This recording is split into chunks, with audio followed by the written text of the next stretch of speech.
Welcome to the Seeker to Seeker podcast. I'm your host Simeon, and I aim to bring you conversations on the spiritual journey with some of the world's most experienced seekers. For writing on spirituality, make sure to check out the Seeker to Seeker blog, linked in the description below. Seeker to Seeker is just getting started, so please consider helping it grow by subscribing to the channel and signing up for the newsletter. It really helps a lot.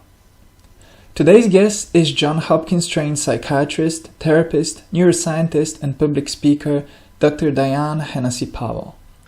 Much of Dr. Powell's work is rooted in investigating parapsychological phenomena, such as telepathy, clairvoyance, and out-of-body experiences.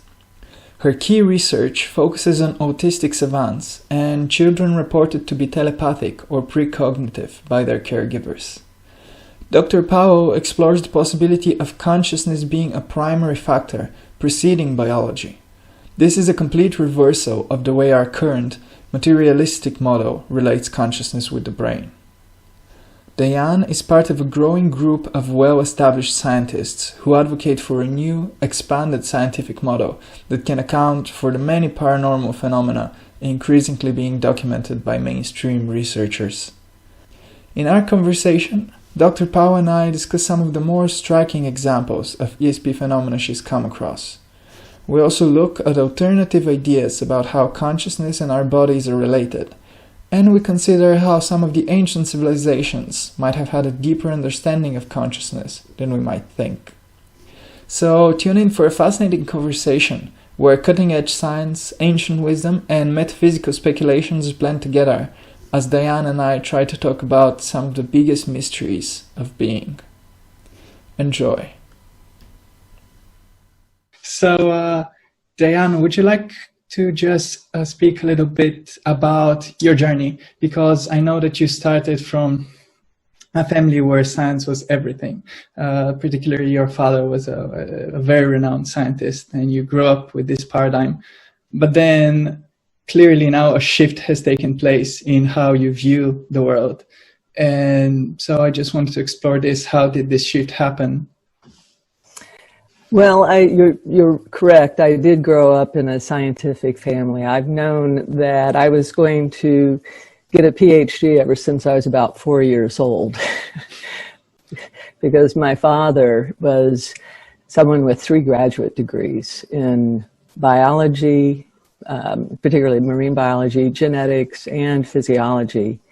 And he became the head of the artificial heart program at Battelle Memorial Institute in Columbus, Ohio, and back in the 60s.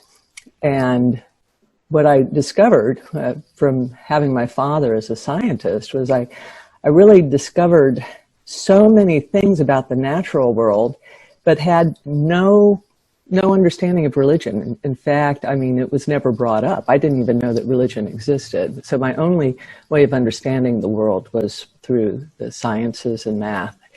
And I was a prodigy at math and was doing high school math when I was 7 years old. And it was just assumed that I would become a mathematician or a physicist.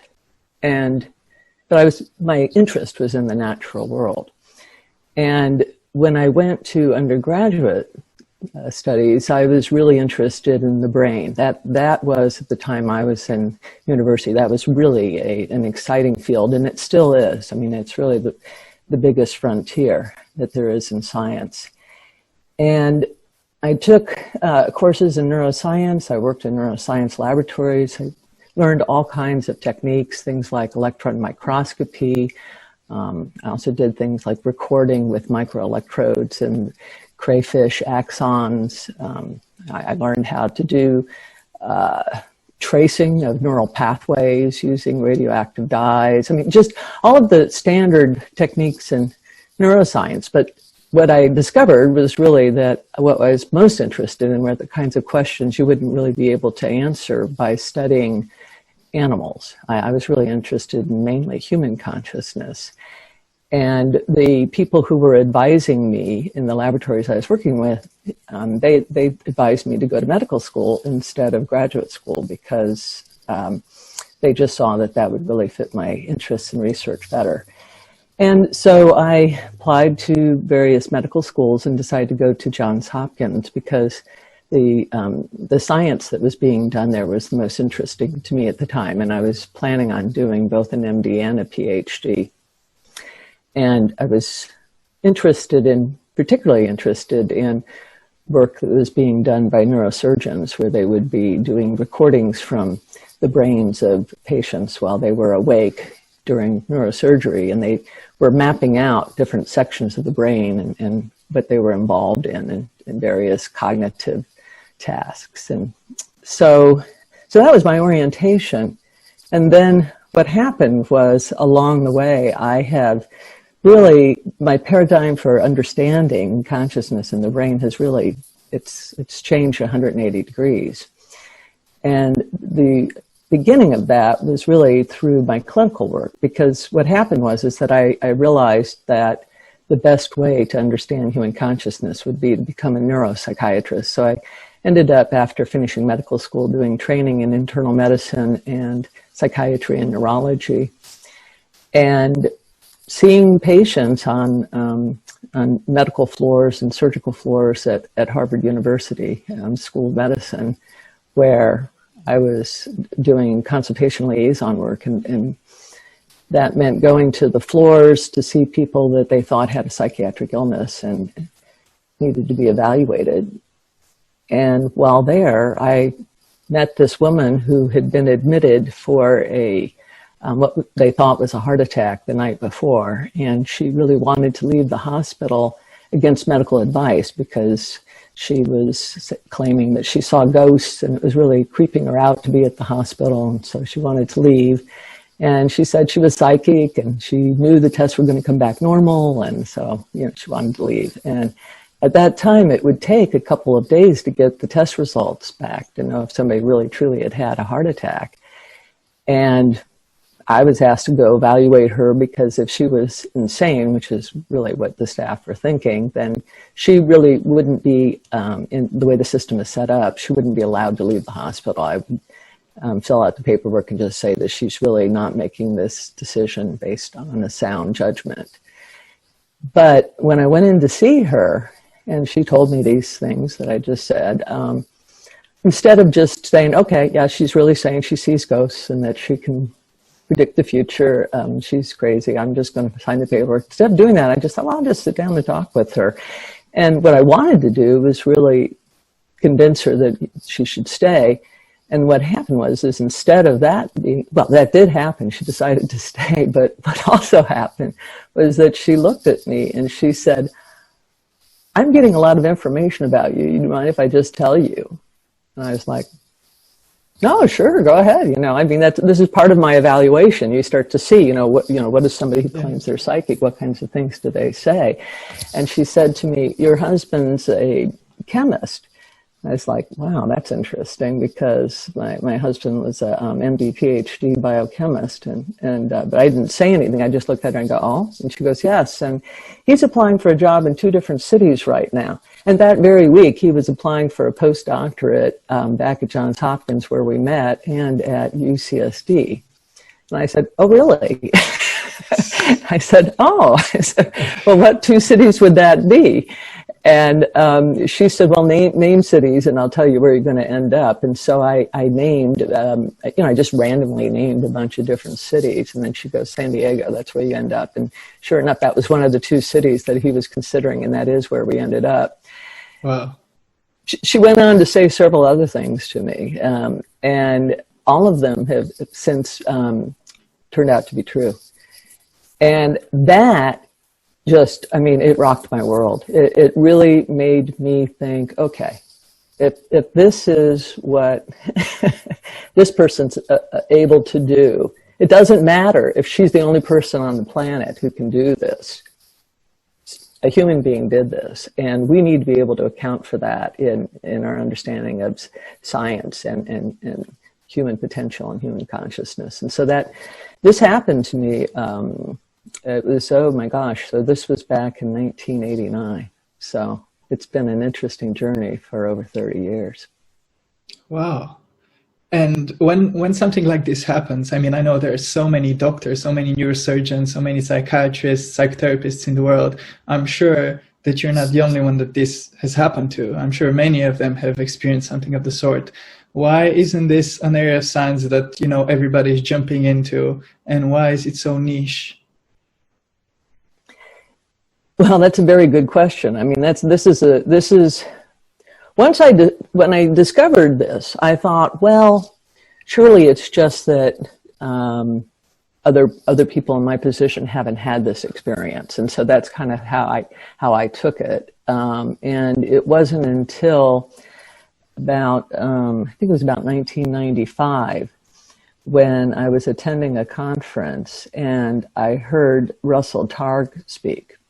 And at the time, he was a physicist who did research for Stanford Research Institute, and it was funded by the CIA and various other military intelligences. And all of that information back in the 70s was kept classified, and some of it became declassified in 95. And he was talking about research on people who could do things, particularly remote viewing, that fall into the same sort of category as, you know, precognition and, you know, telepathy, and remote viewing, some people call it being clairvoyant, you know, where you can see something that is at a great distance. And so when I discovered that there really was valid research conducted in ways that I, as a scientist, have been trained to conduct research, where you have to have controls, you have to have, you know, you have to set it up properly so that there isn't any way in which there could be cheating. And when I saw that it was really done appropriately, I thought we really need to explore this. And I started looking at all of the different research studies that were out there, just to see, you know, how much research is there really. And I discovered there is a vast number of papers that have been written, well done research, and it's just all been suppressed. It's all been poo-pooed without there really being you know, an appropriate scientific review. And I really wondered, you know, why is it? Why is this suppressed? And so there's several different rabbit holes that this has taken me down. And I do think that we as human beings are capable of far more than we're led to believe. And then maybe that's threatening to the powers that be. I don't know, but or it may be that there's a reason why a lot of this is still classified, because it can become weaponized. And that's actually what a lot of the reason of the military intelligence you know, involvement in this is that this was during the Cold War, and the Soviet Union was doing research on these kinds of abilities, and there are other countries that are doing these kinds of studies, and if they have this capacity, and if they're developing this capacity, then I think that people in the United States should be as well. But here it's all been sort of underground. But now it's starting to actually, more and more information is starting to come out, and it's becoming more and more acceptable. But it's been about now 25 years since that initial declassification. Mm-hmm. Yeah, and I know that your experiences and your views on this aren't just based on this one experience that you had, because you have pursued this essentially throughout the majority of your career. And as far as I know, you have looked at the Savant syndrome in autistic children in particular. Can you speak a bit more about this and what insights you've gained from that? So one of the reasons why I was more open-minded, I think, to the possibility that people could do these kinds of things was that I was aware, being a neuropsychiatrist, I was aware of something called Savant syndrome. And Savant syndrome is when somebody has abilities to do something that is just extraordinary. like solve very complex mathematical equations, but it's also in the setting of them lacking the basic underlying skills that would normally allow them to do that, such as being able to do simple addition. And there have been these cases that have been validated by scientists and accepted as true that go back over 200 years, in which, for example, in 1804, there was this article written about this little boy who just spontaneously one day at around the age of 5 started spouting out mathematical equations and the answers, and he hadn't even gone to school. He was basically illiterate. And it's like, well, how can you do that? There are children who spontaneously can read and speak languages at a very precocious age. I mean, one of the savants that I've been studying was able to read and speak 8 languages by the time that he was 4. And they include these really difficult languages, such as Japanese, Russian, Hebrew, Arabic, Hindi, and he had no known exposure to these languages. I mean, some of them, yes, the Japanese and the English and the Spanish he had been exposed to, but the others, he was just drawing the symbols one day for the letters in the alphabet, and his mother was like, "What is that?" And he said, "Oh, that's Hebrew." And then she looked it up, and sure enough, it was. So I knew that there are these remarkable children and adults who have these abilities that we've never been able to explain. This knowing information that it doesn't come from the ordinary way of knowing. So then, to me, that's so similar to these abilities, these psychic abilities, so to speak. It's so similar that to me it's almost indistinguishable. And in fact, Bernie Rimland, who was a psychologist who founded an autism research institute because he had a son with autism, he studied thousands of children with autism, and he thought that ESP is it's one of the savant skills, because he found that a small percentage of these autistic children have abilities to precognitive abilities, telepathic abilities, and so on. So what I did was, knowing this combination of the fact that savant syndrome is well accepted, even though we don't understand it, and it's so similar to psychic abilities, and these kids might even have an increased incidence of psychic abilities, I decided as a neuropsychiatrist that I wanted to study savant syndrome and test some of these children and see if they did have these abilities. And I've received phone calls, emails from parents and teachers from all around the world telling me that yes, indeed, that this really is a real phenomenon, but people are afraid to come out in the open with it because of how it might be perceived. Wow. So I've always known of savants because of Rain Man and other stories you hear about this, but I've always thought that these are people that, let's say, musical prodigies, they can hear something and then play it back perfectly. But I've always assumed that they're just utilizing a function of the brain that we all have in a certain way. So in other terms, I could see how this could happen with a materialist view of the brain. So let's say the brain just has a musical function, that's what they're using. But then after getting more familiar with your work, you talk about cases where this cannot be the explanation because the individuals, the savant children, you could see telepathy or precognition happening, which is absolutely outside the bounds of the materialist view. So can you talk a bit more about these cases where you cannot provide a materialist explanation for them? Yes, I mean, you're absolutely correct that there are savant syndromes that are the ones that are perhaps the most famous, where it just really is an extraordinary memory, you know, such as this one savant who can fly in a helicopter over a city for half an hour, and like London or Rome, and then go and spend 3 days drawing everything in exquisite detail, have everything, all of the proportions, the number of windows, everything for the entire skyline, accurate, you know, and they call them the human camera.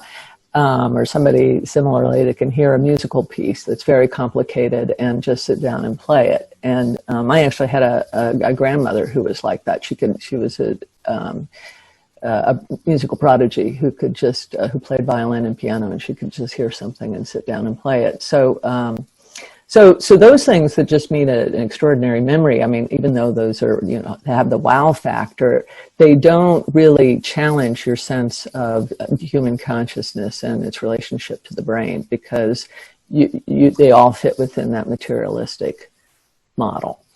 But when you have somebody who's able to tell you about things that are non-local, outside of time and space as we know of it, then those are the abilities I'm the most interested in.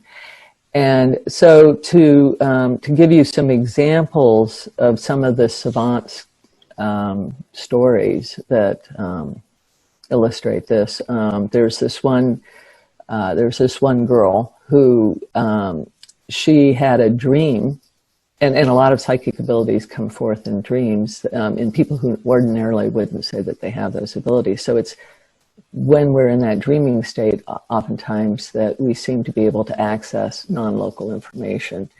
And she had a dream that her father died of a heart attack at the dinner table. And then the next day, her father died of a heart attack at the dinner table, exactly as it had happened in her dream. And she didn't even have an emotional reaction. And in large part because she already knew it was going to happen. And so that's an extraordinary sort of example of that kind of precognitive thing. The stories of some of the telepathy have come about in a way that's kind of surprising. So, for example, there was this little girl who was she was being taught using so a lot of the children with autism are labeled nonverbal, and it's not that they're nonverbal in the sense that they don't have language, but what it is that they have difficulty speaking. And what we've discovered is that in a number of these children, it's the part of the brain that controls expression. So it controls the motor movements that you need to be able to move your tongue and to be able to articulate things. That's the area of the brain that's affected, but they understand language entirely. And so there has been this method that's been used to teach them how to type so that they can communicate that way. So once iPads and those kinds of devices became available, then all of a sudden these children could communicate, whereas before we had this technology, they really couldn't. But you can have a button big enough that they can, because they have difficulty with coordination, so they may need, a larger target to be able to be accurate. And there are people who've been trained to teach them how to communicate like this. And so you have these people who go into their homes and they're doing regular homework assignments with these children. And they spend so much time with them that it's like the equivalent of a parent, basically, because they're with them, 40 hours a week oftentimes, or, 20 hours a week. And so this one little girl, she had a therapist coming into the home to teach her math. And she was not able to do simple arithmetic, but when they started doing mathematical equations, she started getting the answers right. And the therapist was like, well, this is really interesting. And so she started working with the child on higher and higher math. And the father, who was a psychiatrist, he was aware of Savant syndrome. He goes, oh, she must be a mathematical savant. But then what was really interesting was one day, the therapist's calculator that she was using to calculate the answer to these equations, the battery or something, died, and so she had to switch to another one. And it gave the answer in logarithmic notation. And then Haley actually typed out the answer in logarithmic notation. And and so the therapist after says, well, hey, how did you do that? Because the calculator was always out of the sight of the little girl. And she said, I see the numerators and denominators in your head. And so then she started asking her questions to see if this little girl could read her mind, and the little girl gave her the answers that she was thinking. And so it totally shifted how she was thinking about this. And so it turns out that what was happening is that she couldn't do math, but when the therapist started using the calculator, then she started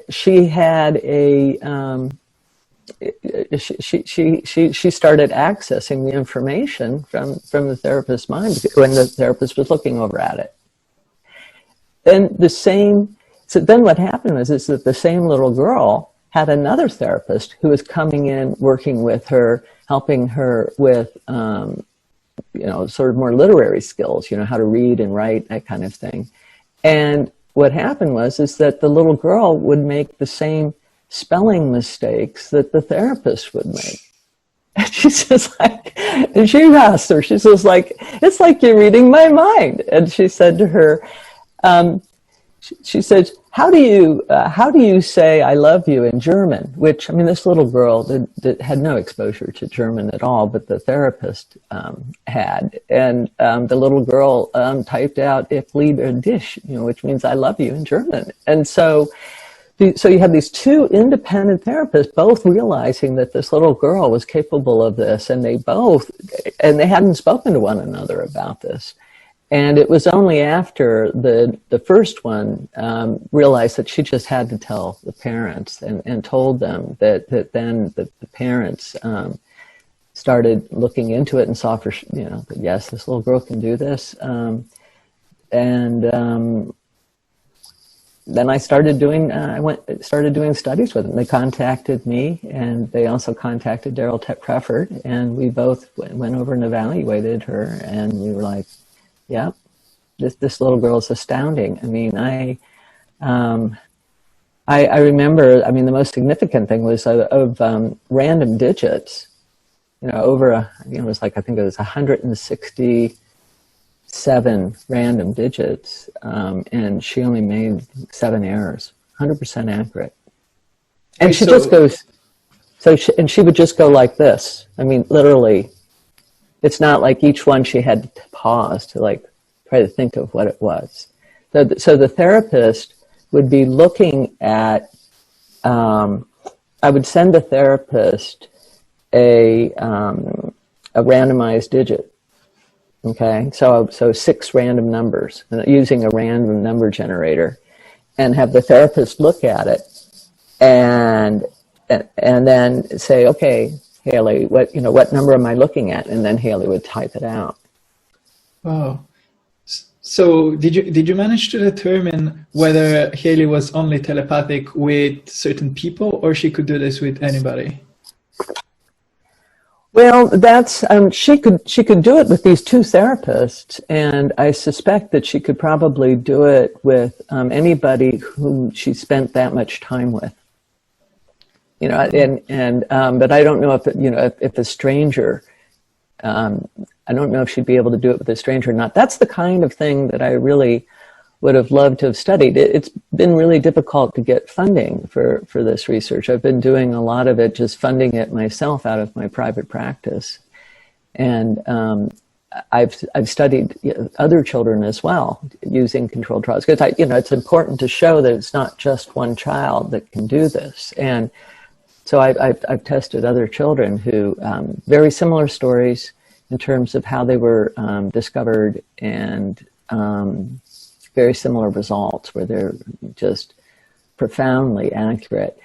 And so I would really like to devote more time to this. And I was actually gearing up to devote more time to this when the coronavirus created a lockdown on everything. And so I'm very excited to get back into this kind of work, because what I want to do is, when you have a baseline of that kind of accuracy, then it's really, it opens itself up to all kinds of experiments you could do to see what changes that accuracy. I mean, does, having, people separated at a greater distance change things? What are some of the, variables that can confound this?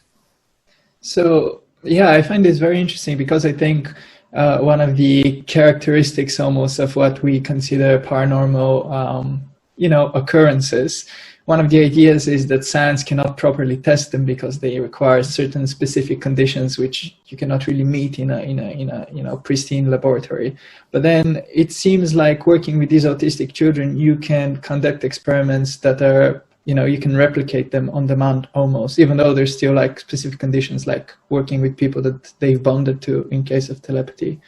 So you actually see a way in to these phenomena of parapsychology, in which we can use our scientific, everything that we've already built up as our scientific tools and method, but then we can access this new territory which we haven't accessed as of yet. What's your interpretation? What's your interpretations of everything you've experienced? You mean how do I interpret it as a scientist? Yes, and how do you, what's your thinking about this? What are some hypotheses that you have about how this works? Well, first of all, I mean, I think that if you were to tell scientists, 50 years ago that in 50 years you're going to have a device that is that you can hold in your hand, that has the capacity of our smartphone technology, I think that the majority of scientists today would say, "Oh no, that's impossible." That in 50 years, I mean, they would find that impossible. I mean, the ability to surf the cloud, the ability to have video conferences with people around the world. I mean, it's, so if you look at the engineering of those devices, it's extraordinary. But nature is just, if not more extraordinary than what we as human beings can come up with in terms of, its capacity for things. And so what I think is that we're really thinking about the brain in the wrong way. I mean, we're thinking of it as being sort of the container of information, and I think it's the navigator of information. In other words, that information is not stored in the synapses. I mean, one of the theories about memory and information storage, is that it's in the brain and it's held, in the synaptic connections and whatnot. But that doesn't make sense to think of it that way for many reasons. And one of them is that if you look at some of these people who have extraordinary memories, like Kim Peek, who is the person that Rain Man is modeled after. I mean, he had something like 11,000 books memorized word for word by the time that he died in his 50s, and he could recite them forwards and backwards. And that was just a fraction of the information that he knew. I mean, he could also give you directions how to get from any, point A to point B anywhere, and within the United States, and maybe even, more outside of the United States. And so, people that, could tell you the whole phone book, I mean, so, just that capacity for information, and without them even having to work at remembering it. And so you look at Kim Peek's brain and you would think, oh, okay, so if information is all stored in these interconnections, in the wiring of the brain, and you would expect him to have a highly, interconnected brain. Maybe even have more, neurons and synaptic connections than the rest of us. Well, it turns out that he actually he didn't have autism. It turns out that he had congenital hydrocephalus, which is when you have a problem with buildup of the cerebrospinal fluid in the brain. And what it does is it pushes the brain against the skull, and the head enlarges, because when you're an infant, that the fontanelles haven't closed yet, so the cranial bones have the capacity to expand. And so he had this huge head that he could barely hold up, and a huge cavity in the middle of it. He was missing the corpus callosum, which is the major band of fibers connecting the left and the right hemisphere. So he had actually a very disconnected brain compared to others, and yet he had an extraordinary memory. So I think that when you actually look at these cases, it really changes that paradigm in neuroscience, and you have to really start looking elsewhere and start looking at other ways in which this organ that's in our skulls can be navigating information. And what I propose is that information may be stored in space-time itself. So, do you have any inkling of an idea how that would work? How that interfaces with our biological, mechanism, essentially our body? Well, what I think is that, first of all, once again, going back to the technology that's in a smartphone. Okay, so we have information that's stored in the cloud. Okay, and so I think that if you think of it as being, if you think of space-time as being somewhat like the cloud, in the sense that we live in a sea of ionized particles. I mean, we live in a sea of energy, and we have these brains that if you look at the components of the brain, if you go beyond just looking at the synapses where neurotransmitters are, go across the synaptic cleft, and you look at what's inside the neuron besides that, you see that we have these microtubules which function like superconductors. So each neuron has within it these microtubules that the speed of conduction from one end to the next is so fast that it really qualifies for being a superconductor, because the resistance of the entire microtubule is actually less than the resistance of its components. So when you have something and that defies our usual thinking of physics. If you have a wire, the longer the wire, the more resistance there is. Yeah. But these microtubules are made up of these magnetic dipoles, and they're being studied by scientists because of these special properties that they have, and our neurons are full of them. I mean, and they're not just providing support to the cell. We don't need that much structural support. They're serving some other function. Then, in addition to the microtubules, we have neuromelanin. And neuromelanin has properties of semiconductors. And so, and what I mean by that is that you can have light hit it, and it'll send a different signal. It can change, it can respond to vibration. They can respond to, as in the form of sound. They can respond to light. They can respond to electrical signals. So you've got the gray matter of the brain. The reason why it's called the gray matter is because it's so rich in neuromelanin.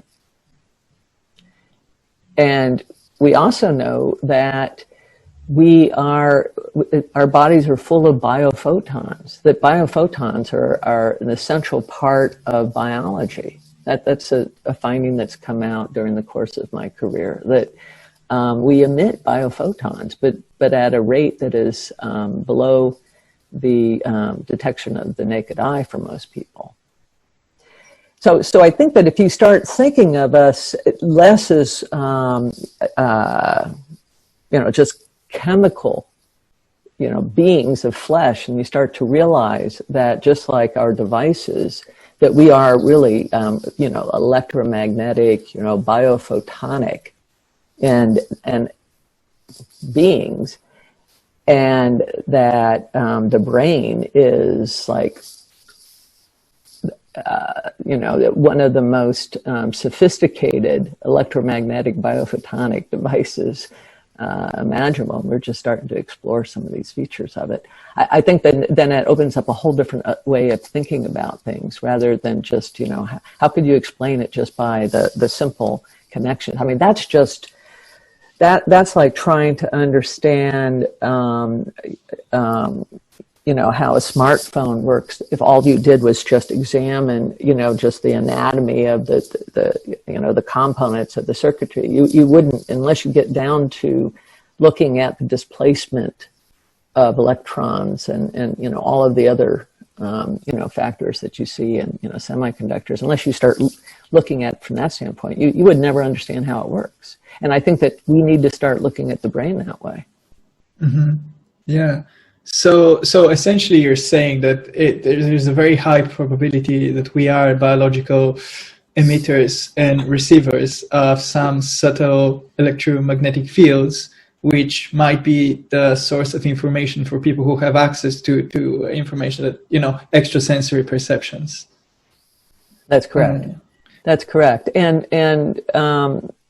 And that we are, similar to tech, and I'm not an engineer, and one of the things I want to do is, but I have a brother who's a physicist and a physics engineer, and then I have other colleagues who are physicists and engineers, and so I'm a bit out of my field to be talking too much about that side of things, but I do know that modeling how the brain works, that it's going to need to come from that kind of a background, looking at it. And so similar to sort of how our devices work, we have this ionosphere, and they're using that ionosphere, as a way of bouncing, signals. Okay. It's so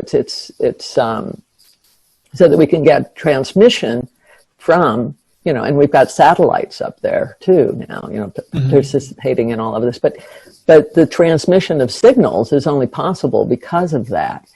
Well, one of the things that people talk about in terms of communication, one of the theories about communication of biological organisms is that if we get into resonance with the Earth's with the Earth's electromagnetic field, okay, then and the Schumann resonance, if we're in those frequencies, which the Schumann resonance frequencies, happen to match the frequencies that are most associated with psychic abilities, and we get a lot of theta activity when we're in dreaming sleep. So that's one of the Schumann frequencies. So it's about being in resonance with this greater electromagnetic field and using it to help carry information. So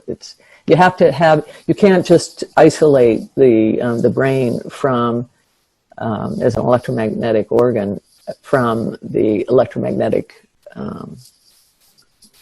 world that we live in. And So that's, I think that that's really where we need to be taking this science. But unfortunately, we now have so much electromagnetic pollution that it's, I think it really muddies the waters a little bit. Mm-hmm. Yeah. And so one thing about what you're talking about that really fascinates me is that you get people with these psychic abilities, and these aren't people with, you know, the healthiest brains in the world, or people who have trained their brains in any way. These are actually, in most cases, people who have had some trauma or some other anomaly that grants them this access to you know, abilities. And this reminds me of almost the archetypical clairvoyant, which you have from, you know, time immemorial, who's always blind, you know, from all these Greek tales. And even I come from Bulgaria, and here we had a very famous clairvoyant, Vanga, and her story is that as a child, she was in an accident which basically her eyes failed. She became blind, and she was very young. And after becoming blind, she started getting access to information about the future. And then in her old age, you had so many, you know, famous people from everywhere flying to Bulgaria to consult with her. But then again, so this reappears again and again, the idea that people with a loss of some sort of, you know, mental ability unlock another kind of access to some other field.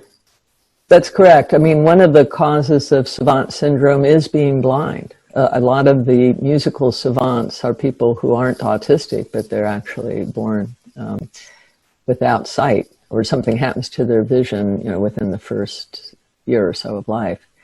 So the brain is really capable of compensating for any kind of lost ability. So if you look at the visual cortex, that's a very, I call it the, you know, it's the most expensive real estate of the brain. I mean, meaning so if you're not using it for vision, your brain starts co-opting it for other tasks.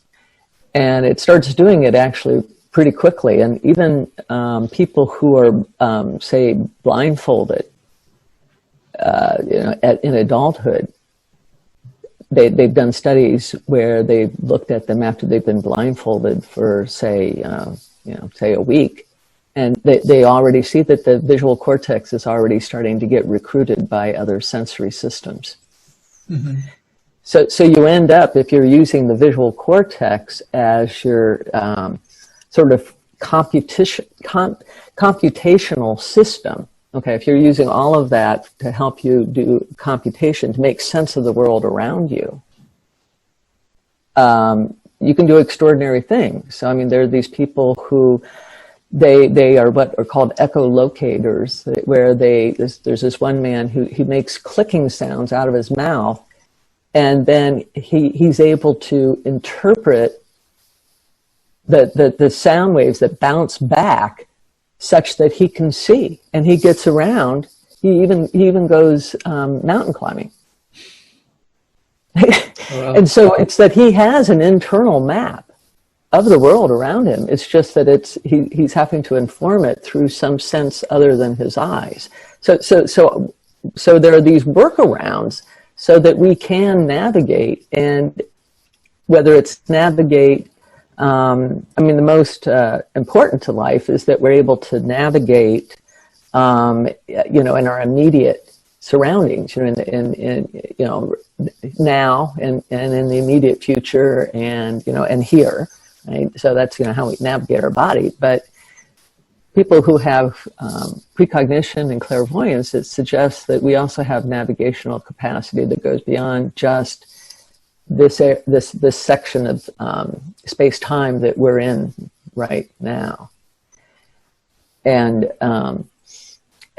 there's also people who have acquired savant syndrome, where they're just an ordinary person who hits their head.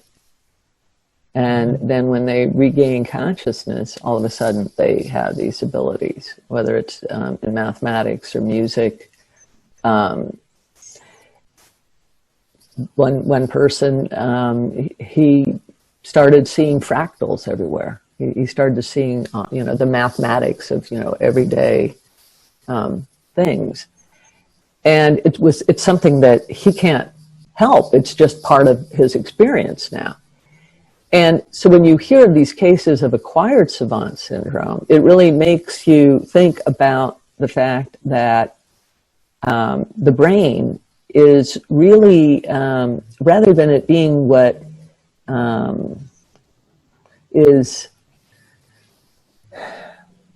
rather than the brain being responsible for things by the creation of them, our experiences, it's also the inhibitor of experiences. So that what happens is that when you remove some of the disinhibition, all of a sudden you start having more information come. Yeah. The major neurotransmitter in the brain is GABA, and that is an inhibitory neurotransmitter. And the left hemisphere of the brain inhibits the right hemisphere, and the front of the brain inhibits, the posterior sections. And so when people develop one of these, can have a stroke or develop a dementia that's basically causing that part of the brain to die off, sometimes they'll start to develop these abilities that they didn't have before. Yeah. And so it's as though the brain is really it's almost like for a lot of people the way to think of it is that it's sort of stuck on one channel, and that channel being the here and now, except for when you're in dreaming sleep, because in dreaming sleep it's the reverse of the waking state, in the sense of the left hemisphere is no longer inhibiting the right hemisphere. The left hemisphere goes dormant, and it's the right hemisphere that's driving things. Yeah, this also makes me think about, I don't know much about savants, but I've always been interested to read about and listen about psychedelics and meditation. And I know that there is one key similarity between how meditation and psychedelics affect the brain, which is that they kind of inhibit the functioning of the default mode network. And so when you have brain scans of people in a meditative state and who, in a psychedelic state, you have a reduced activity in that part of the brain. And then these sorts of people, for example, in the East, one of the most advanced forms of meditation, which is only granted to people who have proven that they're, ready for it, who are very experienced meditators, is to go in a dark cave and just be there for days or weeks and just meditate in the darkness, which I think, again, is a way of taking away that visual aspect of the brain, and maybe distributing these resources to other parts of the brain. But people in these deep meditative states and in these psychedelic states often, or at least sometimes, report extrasensory perceptions.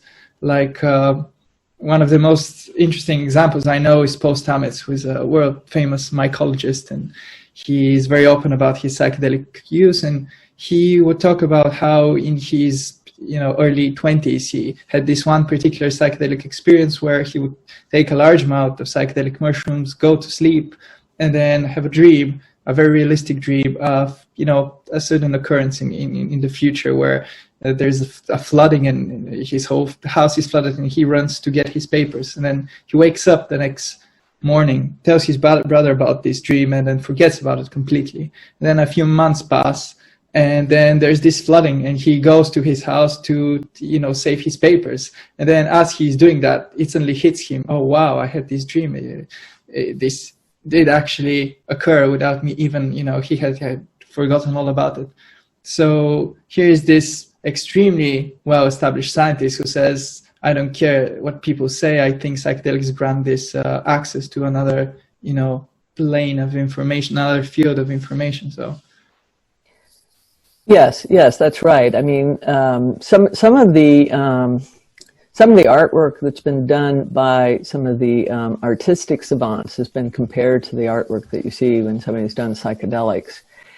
And some of the, one of the reasons that I became interested in autism as a model for this is also that a lot of the handicaps that they have are left brain handicaps. So and a lot of the savant gifts that they have are right hemisphere gifts. And when people do psychedelics, you're stimulating the part of the brain that's more active in dreaming sleep than you know, and when we're in waking sleep, it's sort of like all of that, you know, is being suppressed. We call it our unconscious. You know, everything's being suppressed. Where the brain is mainly filtering out information. We know that we're bombarded with far more information than the brain actually can process and keep in our conscious mind. And so when you have some kind of damage done, you know, then you take the lid off of that inhibition. Also, if you take away sensory input, such as it happens when somebody goes into the cave or they go into these sensory isolation chambers, then you're quieting down, as you said, you're quieting down that part of the brain that's really sort of directing us more towards here and now, more immediate stimuli, you know, what you can hear that's in the same, you know, room, you know, or what you see that's within the same room. You start activating, you know, what I consider as this sort of this other system, which is more of the non-local navigation system. If you could think of it, it's just like two different navigational systems, and that when we're in waking life, we're using the navigational system that we need to be moving our body around effectively to keep alive. And then when we're in dreaming sleep, we're activating this other navigational system. And at the center of that navigational system is the pineal gland, which has its evolutionary origins in a third eye that you can see still to this day in certain lizards. They have a third eye on the top of their skull. But in the evolution from reptiles to mammals, that got buried. And then the cortex buried that in humans. I mean, it's buried it even deeper. But that pineal gland, which is when people from Eastern religions talk about the third eye, I mean, it literally is a third eye. And I really do believe that it's involved in this whole system. The pineal also releases DMT, which is a very powerful hallucinogen, and which Richard Strassman has done a lot of research on DMT. And so, what does DMT do? I mean, it's released from the pineal, and it activates these areas of the brain that are the same areas that are activated in dreaming sleep. It's activated with psychedelic use. So I think that I think that you know, there's so many different sources of information, all pointing to the same thing. And to me, when I see that's you know, that says that we're on the right track, that we really need to learn more about this other system, these deeper structures. Mm-hmm. Yeah, and I hear you a lot whenever you you know, when you're looking for words and for ways to talk about this, because our current model certainly doesn't possess the right kind of you know, system of reference where we can make sense of these phenomena. You go back to the East a lot, or to old wisdom traditions, and find a lot of material there. So what are some insights that you have gained about how, you know, these old wisdom traditions, what they reveal about these extrasensory perceptions and parapsychological phenomena? How do they inform us? What did the ancients think about these occurrences? Well, if you look at ancient societies, they all have a culture in which they supported these kinds of abilities. I mean, you know, prophets, you know, seers. I think that to me, the most fascinating culture, and we still don't know just a fraction of their knowledge that they had at the time, are the Egyptians. The Egyptians had an extraordinary amount of knowledge about the brain. If you look at some of their if you look at some of their symbolism, it is really quite striking that they, to me, encoded in it is evidence that they really knew a lot about how the brain works. And it's something that I'd have to show you a PowerPoint presentation that I was going to do, and it got canceled because of the coronavirus. So it's going to happen. It's going to happen next March, where I'm, looking at some of these symbols, and they don't make sense unless you go deeper into it and realize, oh, they really knew something here. They also have a symbol for essentially the pineal gland, don't they? Which is the pharaoh's eye, was it? Exactly. If you look at that, that's not just the pineal gland, but it's also the third ventricle. I mean, if I showed you a cross section of the brain, you would see that it's really looking at more than just the pineal. Because the brain, a lot of people have, I think, underestimated the role of the cerebral spinal fluid in brain function. I mean, our brain is surrounded by and contains these cavities within it, full of cerebral spinal fluid, which is an electrolyte-filled solution. And interestingly enough, if you look at the if you look at the ventricular system of the brain, what you see is up at the top in the brain, the lateral ventricles combined with the central canal that goes down the spine. That looks very much like the sort of winged caduceus symbol. That if you look at a caduceus, where you see the pole with the two snakes winding around it, and then you have the two, the wings up at the top. Well, that looks exactly like the spinal cord, okay, with the central canal and the ventricles, okay, and the snakes going around it are these two energies that. Ida and Pingala is what they're called in the Vedic traditions.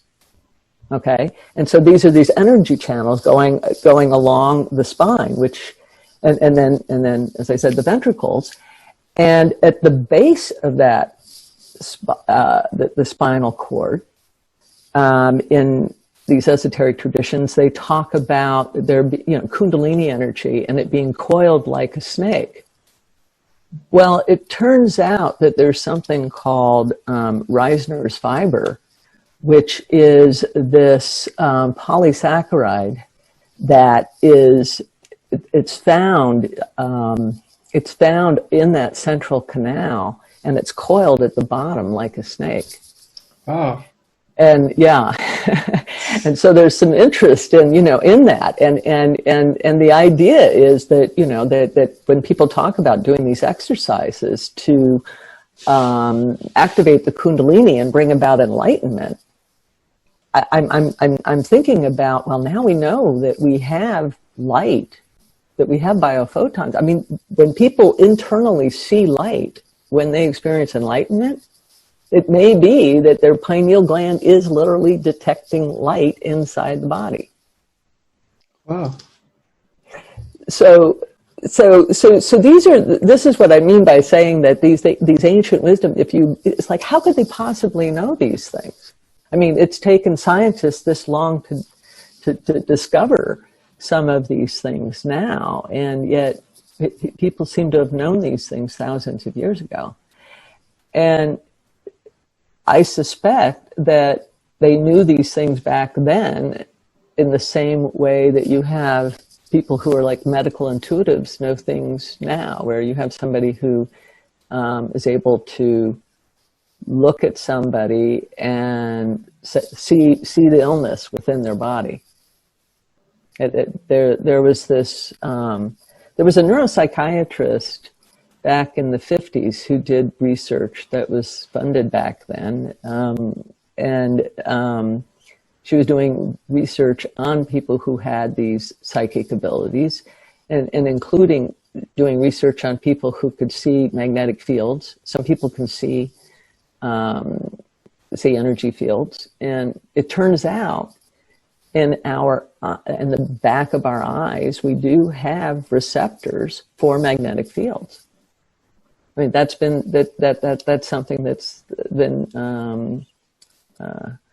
something that's been discovered within the last, I don't know, 10, 15 years.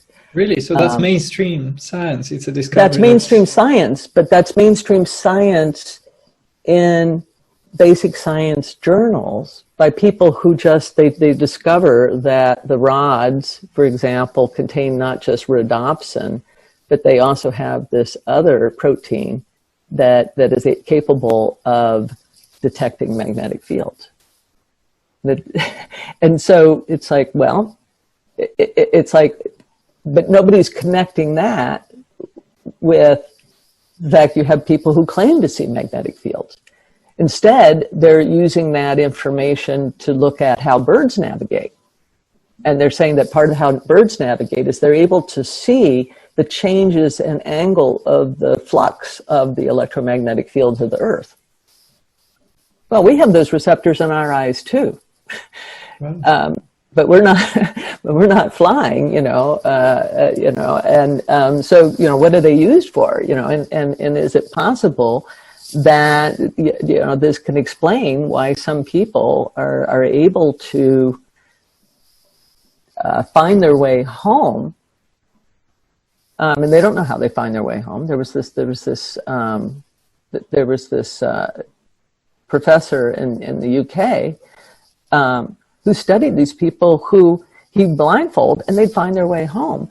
But if he put a magnet on top of their head, they couldn't. No way, really? Yes. Mm-hmm. Whoa. Mm-hmm. Yeah. And he studied them for 10 years. And, so it's one of those things where we have detectors in us for magnetic fields. And there are people who've been able to see magnetic fields. And there was this one woman, her name, she had a pseudonym because they didn't want to use her real name. They wanted to keep her anonymous. But she was doing research with this neuropsychiatrist whose name was Shaifa Karugla. And she was actually doing research in Canada with Penfield, who was a neurosurgeon. And he would refer cases to her, and she was working with someone whose name was Diane, who, that's the pseudonym. And she would ask Diane, before she met the patient, what was going on. Actually, she'd meet the patient, but before she saw any kind of report, she knew nothing of the history. She would just see the person. And she would see something that was wrong in the person's energy field. She'd actually see that the woman, the man or woman had a brain tumor or something like that. And then they'd get the results from scanning, or they'd look at the medical records, and sure enough, the person would have that issue. Well, this woman Diane, she was able to see magnetic fields, and how they tested it was that they took bar magnets.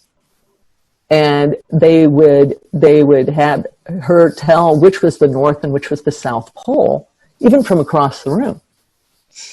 And she said it was easy for her because the South Pole was always red and the North Pole was always blue. Well, I find that really interesting. Wow. Because if you look at the chakras along the spinal cord, the base chakra is red. It's always depicted as red. And as you go up higher, you get to blue. You get to blue, around here. And so it's very interesting that it suggests that maybe the spinal cord, that's almost like a bar magnet, if you will. That what you have is you have this these flux lines around the human body that may be very similar to the flux lines you see around a bar magnet, and there are people who talk about the energy field of all life being in the form of a toroid. So if you look at the structure of the brain, it's very interesting. I really think that actually the way that the brain is structured, that it supports that idea because of the way in which you have these two hemispheres, and you've got this central area with spinal fluid in it.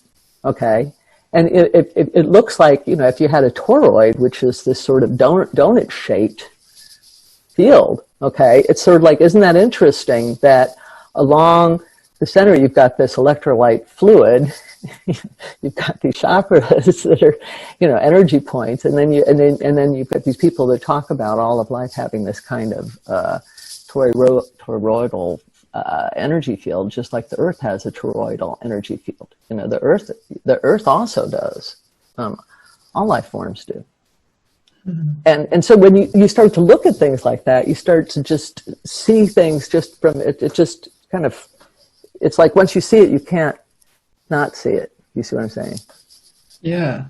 So wait. So all of this suggests that essentially there are these fields that live within us and outside of us, and so they contain. Let's say that they might contain some sort of information. You might even say that they contain some sort of ocean of consciousness, as the mystics talk about.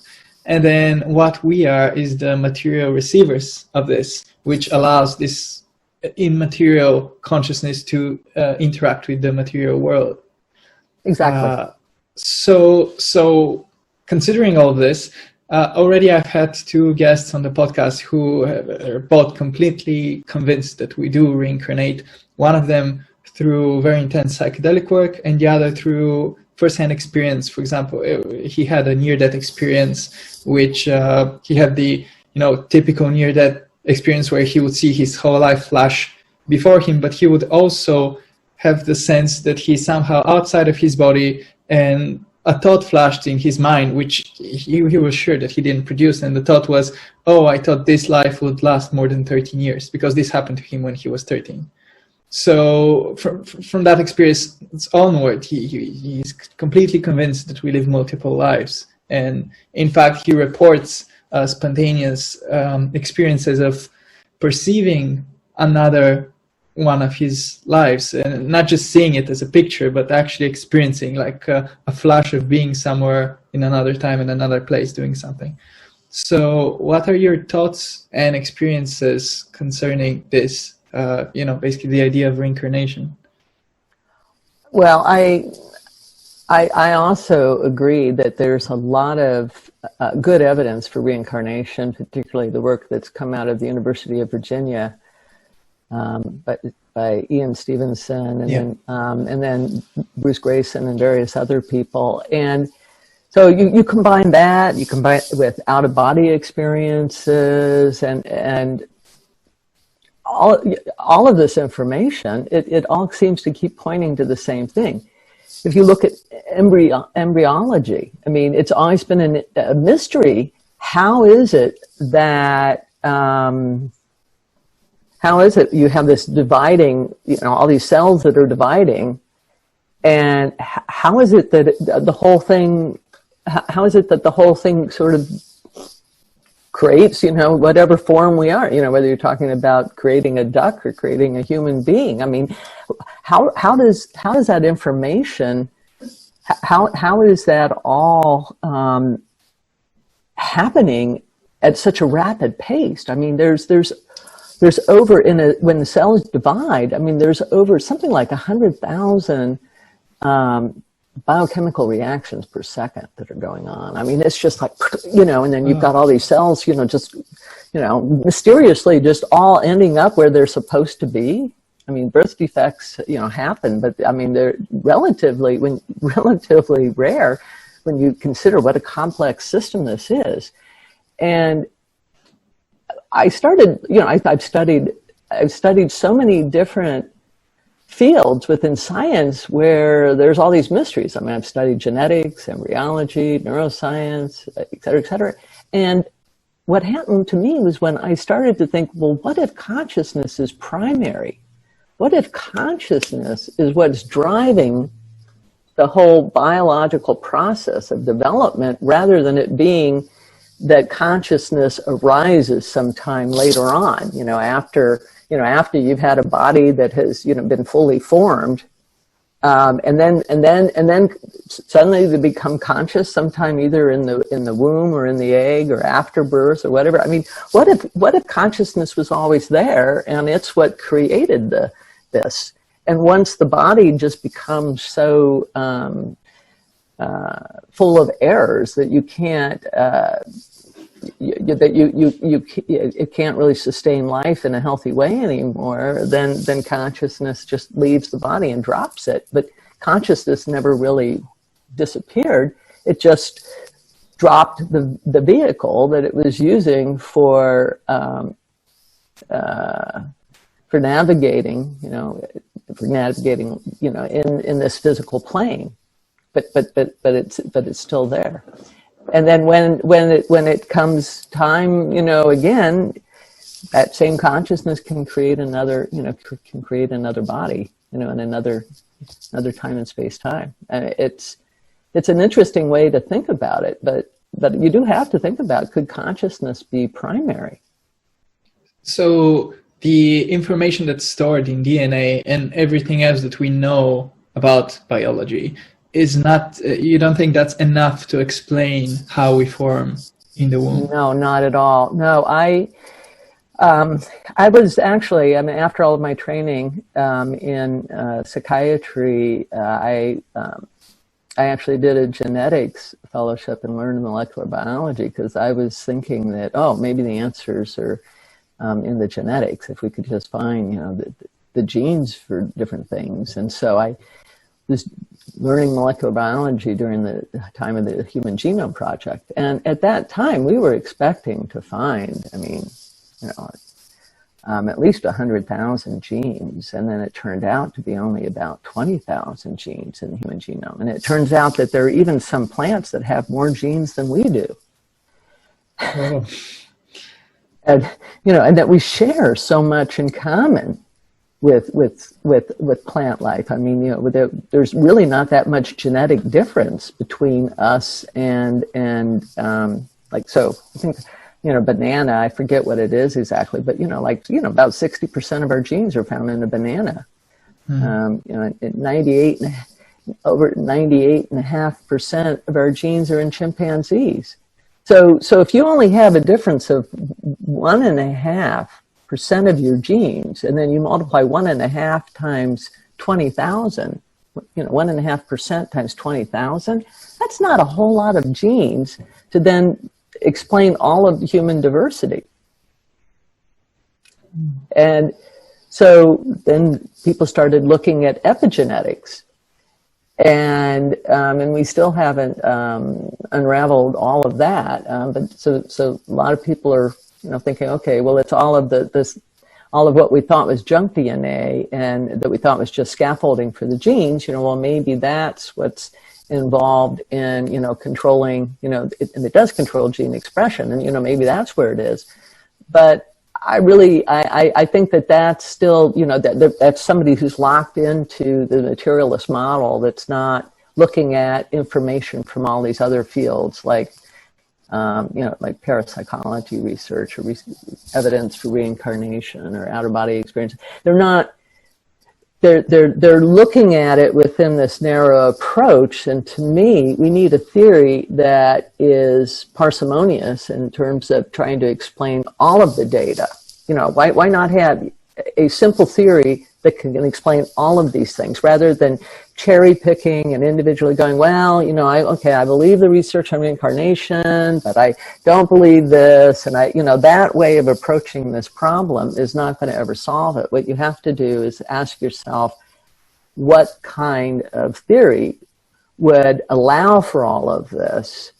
Let's just assume that these, that these studies were valid. Is there a theory that could explain all of it? And if you think about the possibility that consciousness is primary, then, oh my God, it all makes sense.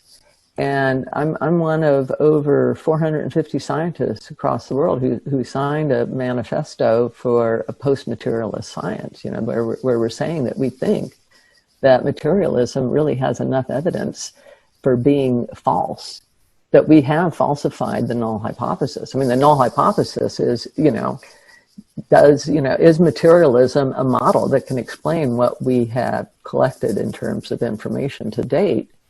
And it doesn't. In fact, we should throw it out. We should materialism should prove itself to us. I think that science has, actually provided enough evidence that they can't explain half of what they already accept as true, let alone, and then they have to discard all of this other stuff that they won't accept as true. That doesn't make sense to me. That feels unscientific. Yeah. It also makes me think about, let's say we get to a point where we do have the proper theory and the proper evidence for, all of these, reincarnation and parapsychology and ESP. Let's say we have a theory that explains all of this and shows how consciousness works and is primary. Essentially, I think I'm just trying to picture the shift in thinking that this would lead to, because in all wisdom traditions you have this idea that for a person to really get to the bottom of how life works, they have to fulfill certain conditions. Basically, you have to condition your body and you have to condition your mind to see how things truly are, which isn't apparent if you're just caught up in the mundane, ordinary flow of experience. But then if through science and collectively we manage to, bring these mysteries, and they've always been mysteries, to the forefront and to, public knowledge, I'm just trying to imagine how different the world would be when we all know for certain that we reincarnate, for example. Do you play with this possibility of a future? How do you think we will change after we accept that the materialist view isn't the end of knowledge? Well, one of the reasons why I think that this is so important is the effect that it would have on societies if we were to change our paradigm. I mean, I think it's the most fascinating area of study, but I also see it as very critical. I mean, if you look at the condition that the world is in today, with all of this divisiveness, all of these people who are at odds with one another, and how would that change if you actually embraced reincarnation as a model? I mean, think about it. I mean, what we have here in the United States right now is you have people calling for everybody who is white to pay reparations to people who are black. Well, according to a lot of the reincarnation research, and some of the Native American thoughts on reincarnation, they believe that you can come back any color. So what if the people who are white in this lifetime were black, were the ones who lived those lives of slavery?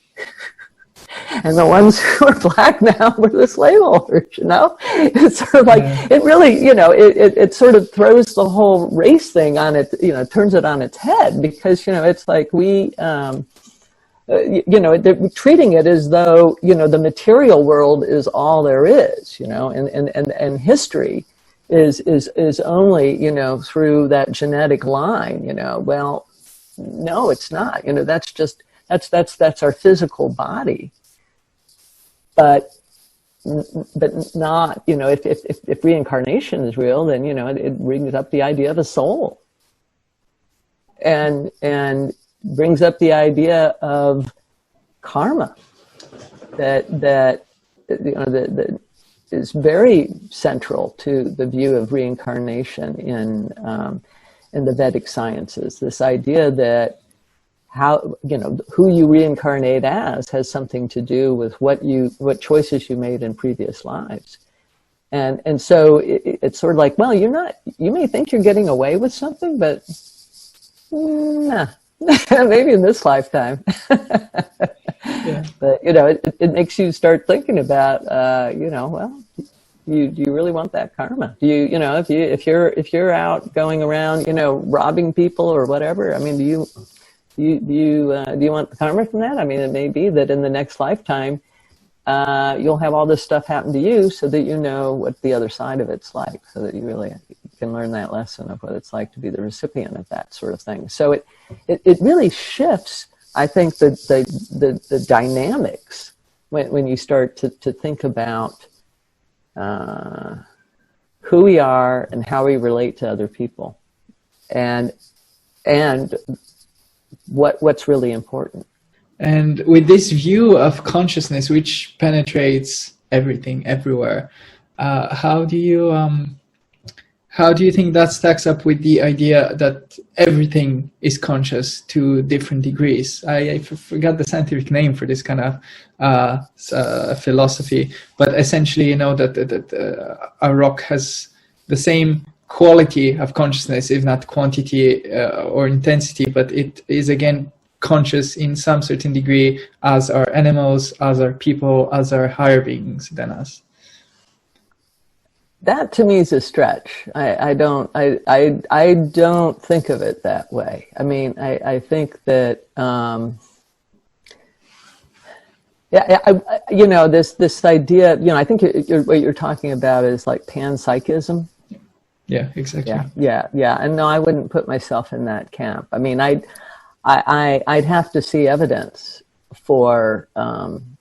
What's the evidence of that? So I don't want to speak out. That the theory that I'm proposing doesn't require us to go there, and I don't have evidence to see that that's really the case. I mean, so it's a stretch for me. Yeah, I suppose panpsychism is just a matter of how you define consciousness, which I think we're far from a definite answer to the question of what is the definition of consciousness. I mean, the fact that you're doing the work you're doing and others of your colleagues proves that we have so much to discover about consciousness. Right. Yeah. Right. Yeah. So yeah, it's a fascinating work. Is there anything else that we didn't cover that it's important for you to mention or talk about your work, or potentially about the work you are planning to do in the directions you're planning to go into?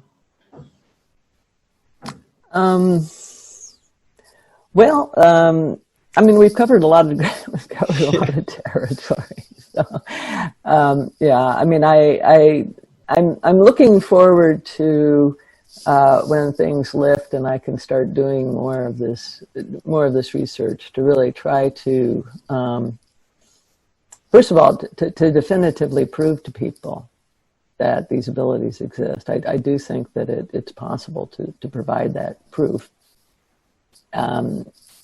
And I have people who want to collaborate with me at Harvard and do some, neuroimaging on some of these people that have some of these abilities, so that we can sort of get more of a sense of what's going on with them. And I am very interested in collaborating with people who can take these different components of the, of the brain, where we're just looking at it like an engineer, just saying, okay, how can we understand how this might work with this new hypothesis, and play with that. I'm really excited, to do something like that, to come up with a more complete theory. And do you have any intention of looking into like these two things, which I think meditation and psychedelics, I also think that they are ways into these experiences, which we cannot then fully explain, because many people report very special experiences under the influence of psychedelics or in a very, intensive meditative state. And I also think that the way that they influence the mind, the brain, is interesting, and respectively the mind. So are you interested in exploring these fields as well? Yeah, I am interested in it. I think that there are a lot of other people who are doing that work, and so I really think it's important work. But for me, it seems like my niche in this is because of my background. It's to really work with these savants, and see what they can do, and prove that to the world, and to also, as I said, do modeling for a different way of thinking about how the brain works. Yeah. But I totally believe that the work on psychedelics and meditation are really important. And I'm a meditator, and I know people who are deep in meditation and have been studying sort of the effects of meditation for a number of years. Mm-hmm. And it's a very important tool, and I think it's particularly a very important tool now.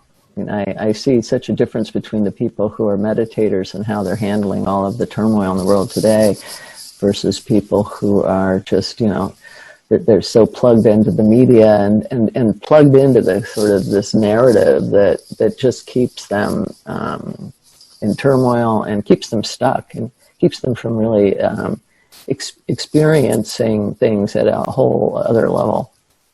Yeah, I think that essentially one of the key, if not the key insight that people get from meditation and from psychedelics is this, you see yourself no longer bound to this body and to this personality even, no longer defined by it. In psychedelics they call it ego death. In meditation they call it, enlightenment or emptiness, which I think is also very important. I think there's a very interesting thing I read recently by Carl Jung, in which he would talk that primitive people would identify themselves with the world of objects. So that's why you have totemism, for example, and people and identifying with certain animals.